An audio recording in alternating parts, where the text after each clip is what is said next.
48 heures après le sauvetage du pilote, Donald Trump s'exprime depuis la Maison-Blanche. Et devant l'ensemble des médias américains, il lance une accusation grave.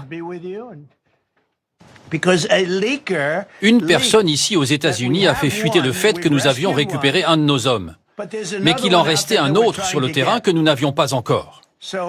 Et donc, les autorités iraniennes ont offert une récompense pour la personne qui localiserait notre pilote.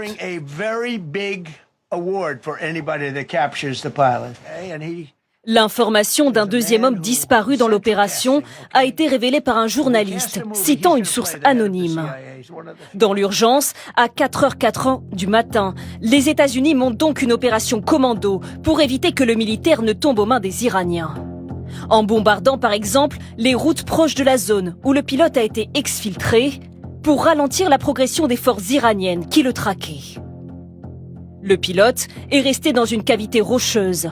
Il a notamment avec lui une radio qu'il n'active que par intermittence pour ne pas être repéré.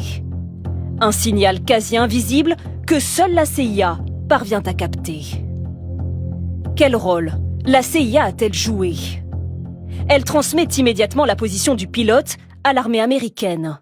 Et en parallèle, une campagne de désinformation est lancée. Les Américains envoient les Iraniens sur de mauvaises pistes.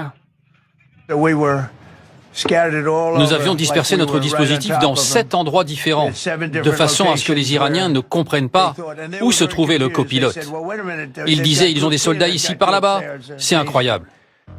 Alors même que le pilote est sévèrement blessé, il lui est demandé d'escalader une montagne de plus de 2000 mètres d'altitude pour rejoindre les commandos qui doivent l'exfiltrer. Mais tout ne se passe pas comme prévu.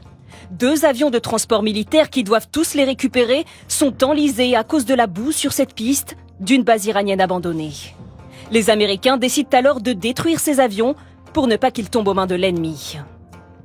Quel est le coût de l'opération ?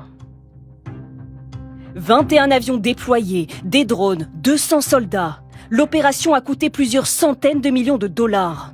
Dans ces débris, 2 avions de transport américains à 75 millions de dollars chacun, mais aussi 2 hélicoptères.